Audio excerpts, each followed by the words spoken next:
E aí, pessoal, tudo bem com vocês? Que tal hoje ter aquela aula de biologia com a sua prof preferida?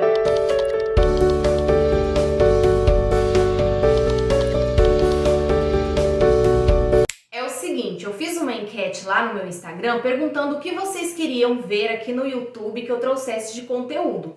E vários de vocês me disseram que gostariam de ver aulas de ciências ou biologia por aqui. E aí eu resolvi começar por esse tema, porque aproveitando que é um tema que eu venho trabalhando nas turmas e percebo que tem uma certa dificuldade pela profundidade, pela complexidade mesmo do tema. Então, quem sabe é o seu caso que você esteja precisando dessa aula. Vamos comigo que eu vou te explicar hoje o processo de evolução das espécies. Olha, parece uma coisa bem complexa, mas na verdade, quando você entende e pega o embalo, flui muito bem. E para já começar, que eu não gosto de enrolação, a gente tem que entender a primeira coisa de todas. O que é a tal da evolução biológica? A evolução biológica se trata de transformações que acontecem nas espécies ao longo do tempo. Ponto. É isso, você não precisa ficar embromando, ficar se preocupando com coisas muito mais profundas. Papum, é isso. Evolução é transformação ao longo do tempo. Como essas transformações acontecem, aí sim a gente entra em um mundo mais complexo de possibilidades e explicações que a gente vai explorar um pouquinho agora. E uma coisa que você tem que ter muito clara aí na sua mente é que a evolução se trata de um processo que é lento, gradual e aleatório. Como assim, prof? Vamos lá que eu vou te explicar. A evolução é lenta e gradual porque para que uma característica nova surja de maneira significativa em uma espécie, é necessário que ela passe por várias gerações. E vamos combinar, né, que a passada de uma geração para outra geralmente demora bastante tempo, com exceção de alguns micro-organismos que têm ali uma reprodução mais rápida. A maioria dos seres vivos demora bastante para entrar em idade reprodutiva e passar suas características para os seus descendentes. E é por isso que não é possível a gente visualizar essas transformações acontecendo, porque o nosso tempo de vida é muito curto comparado com o tempo da evolução. E isso é até interessante para a gente usar de explicação quando algumas pessoas questionam, né? Ai, como é que uma característica nova surge assim do nada em um ser vivo? Por exemplo, quando os primeiros seres vivos conquistaram o ambiente terrestre, né? Ai, o peixe estava lá numa boa, nadando no fundo do oceano e de repente, puff, ele criou ali pernas e saiu andando para o ambiente terrestre. Não foi assim que aconteceu. Na verdade, esse surgimento de pernas, entre aspas, né, que possibilitaram a conquista do ambiente terrestre não foi uma característica que surgiu magicamente de uma hora para outra, e sim o acúmulo de várias alterações somadas ao longo de muito tempo, de milhares de anos, e que ao final culminaram na possibilidade desse ser vivo sair da água e conquistar o ambiente terrestre. E isso também não aconteceu de uma hora para outra, foi uma coisa que foi acontecendo aos poucos, de forma gradual. Então as características, elas vão surgindo ou desaparecendo, né? Porque na evolução isso também pode acontecer, a perda de determinadas características, e isso acontece de forma lenta e de forma gradual, não é de uma hora para outra que a característica surge ou deixa de existir, ela vai se construindo aos poucos. E aproveitando esse exemplo da conquista do ambiente terrestre, a gente tem que ter em mente que isso aconteceu por uma consequência do processo evolutivo desses seres vivos e não era um objetivo que ele tinha para atingir. E aí a gente entra naquele terceiro ponto que a gente falou, que a evolução é um processo aleatório. Então, essas características que foram sendo transformadas nessa espécie possibilitaram a conquista do ambiente terrestre. E não ao contrário, o peixe queria conquistar o ambiente terrestre, por isso ele precisava de características que favorecesse isso para ele, por isso ele desenvolveu essas características. Não, na verdade é uma consequência daquilo que já aconteceu. Inclusive daqui a pouquinho a gente vai falar um pouco mais sobre essa questão da necessidade para a evolução, que era uma ideia defendida por um cientista que teve um grande destaque no desenvolvimento das ideias evolutivas. Mas agora que você já entendeu que a evolução é lenta, é gradual e é aleatória,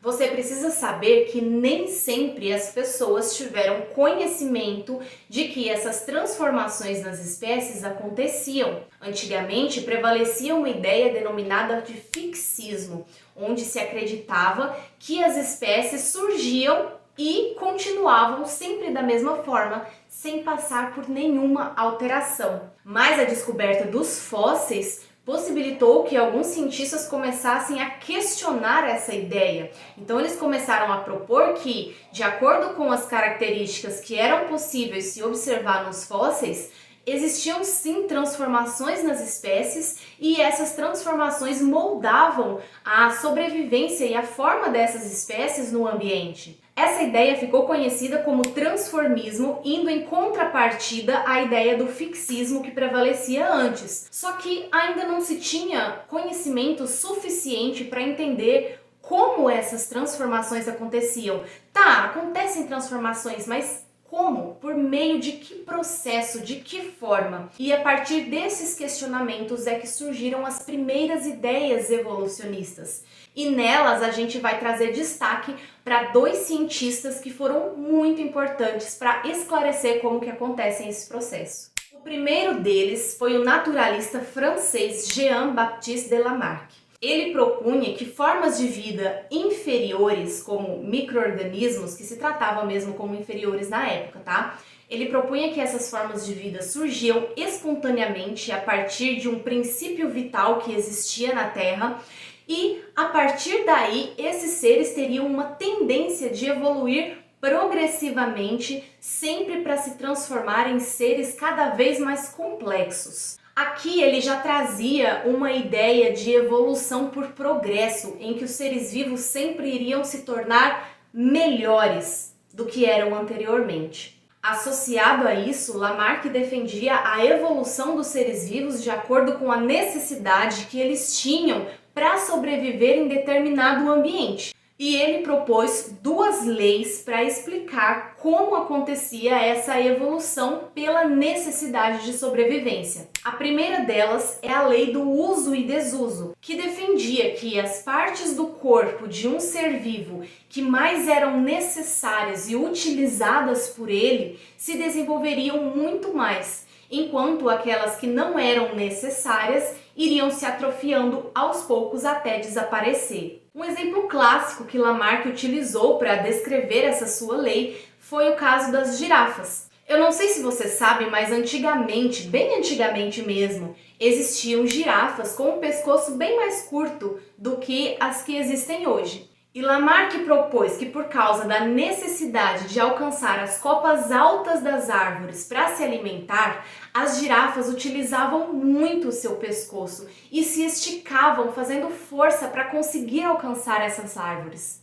Com isso, ao longo do tempo, o pescoço das girafas foi se desenvolvendo cada vez mais até tornar-se bem comprido.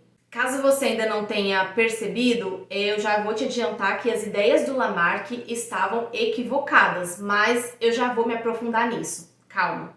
E complementando a lei do uso e desuso, Lamarck propôs a lei da transmissão das características adquiridas, que dizia que as características adquiridas ao longo da vida de um indivíduo seriam passadas para os seus descendentes. Então, no caso aí das girafas, se uma girafa, por exemplo, esticasse o seu pescoço ali 2 centímetros ao longo da sua vida, o filhote dessa girafa já nasceria com o pescoço 2 centímetros maiores do que a mãe dele tinha quando nasceu. E esse filhote, ao crescer, vai esticando o seu pescoço pela necessidade de alcançar as folhas, e ele conseguiu mais 3 centímetros no seu pescoço, então o filhote dele já vai nascer com o pescoço um pouquinho mais longo, e assim sucessivamente. Só para você ter uma noção, se isso fosse verdade e eu cortasse a ponta do meu dedinho, meu filho nasceria sem a ponta do dedinho.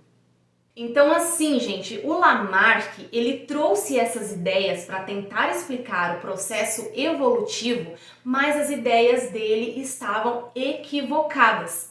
Ah, prof, então por que a gente fala do Lamarck sendo que ele trouxe ideias erradas para explicar o processo evolutivo?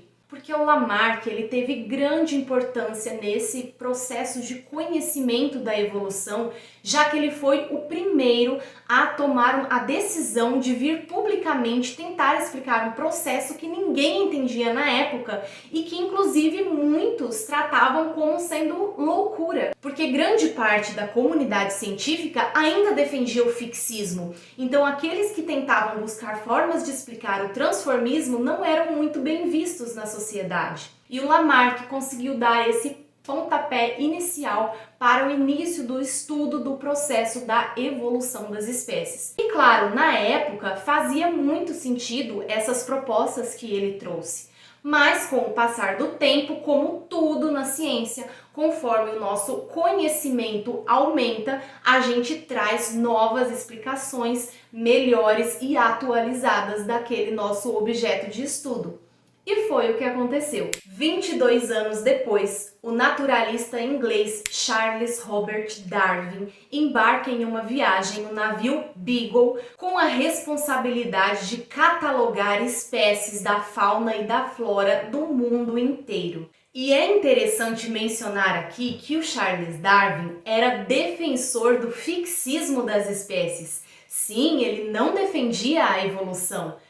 Mas durante essa viagem, quando ele começou a perceber o tamanho da biodiversidade e as características diferentes e semelhantes entre determinadas espécies que ele observou, começou a deixá-lo intrigado e com a pulga atrás da orelha, e quando ele estudou mais a fundo sobre isso, ele se convenceu de que a evolução acontecia. E não só isso, ele publicou um livro, A Origem das Espécies, que inclusive é esse que eu tô segurando nessa foto, onde ele detalha o seu estudo e as suas ideias acerca de como o processo de evolução das espécies deveria acontecer. E sabe o que é mais legal? Essas ideias são válidas até os dias de hoje. O que impulsionou a descoberta de Darwin foi a observação de algumas aves nas Ilhas Galápagos, em que ele verificou que elas eram bem semelhantes, mas que, de acordo com o ambiente existente em cada ilha, possuíam pequenas modificações, pequenas diferenças diretamente associadas à forma de alimentação dessas aves. E a partir disso, ele entendeu que, de acordo com o ambiente em que um determinado organismo vive, as características dele devem ser um pouco diferentes de outro organismo que vive em outro ambiente. Só que, diferente do Lamarck, ele não associou isso a uma necessidade de sobrevivência daquela espécie naquele ambiente, e sim da possibilidade que ela tinha de sobreviver ali devido às características que ela já possuía. E dentre as ideias de Darwin, a gente pode destacar duas que são a chave para a gente entender a evolução de todas as espécies do nosso planeta. A primeira delas é a lei da ancestralidade comum, que determina que todas as espécies compartilham características comuns porque elas descendem de um mesmo ancestral. É só a gente parar para pensar um pouco. No início não existia nenhum ser vivo, até que a primeira espécie surgiu. E a partir de então, todas as outras espécies que passaram a existir descendem dessa primeira que surgiu no planeta. E sempre que a gente estuda espécies que são próximas, que são semelhantes, a gente consegue chegar a um ancestral comum a elas. E voltando, a gente tem o segundo princípio de Charles Darwin, que é a seleção natural. Prega isso na sua testa, coloca um post-it para você nunca esquecer. Sem seleção natural não acontece evolução. Ponto. E o que é essa tal de seleção natural? É a ação do ambiente sobre os seres vivos. Lembra que eu falei que o Charles Darwin chegou à conclusão de que as características que as espécies já tinham possibilitavam que elas sobrevivessem naquele determinado ambiente? É justamente isso. Um urso polar só consegue viver lá no Polo Norte porque ele possui características que permitem que ele suporte o frio e que ele consiga sobreviver às condições ambientais existentes ali. Não adianta alguém querer trazer o urso polar para viver no Cerrado brasileiro que ele não vai conseguir. Por quê? Porque ele não tem as adaptações que permitiriam a sua sobrevivência neste ambiente, neste clima, nessa temperatura, nessa condição, nesse relevo, enfim. A seleção natural atua selecionando apenas os indivíduos mais bem adaptados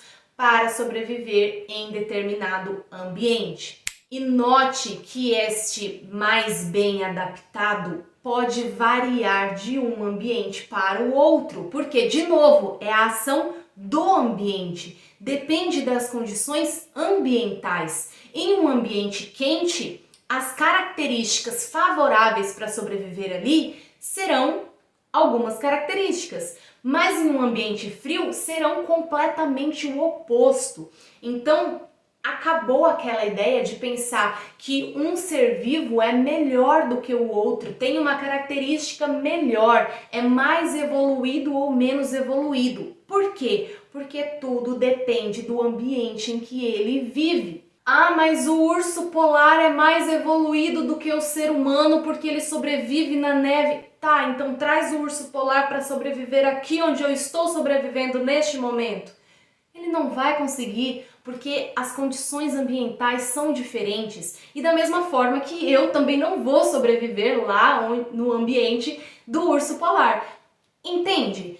Tudo depende das características, das condições do ambiente em que aquele ser vivo está inserido. E de acordo com as características que a espécie já possui, o ambiente determina se ela consegue ou não sobreviver ali.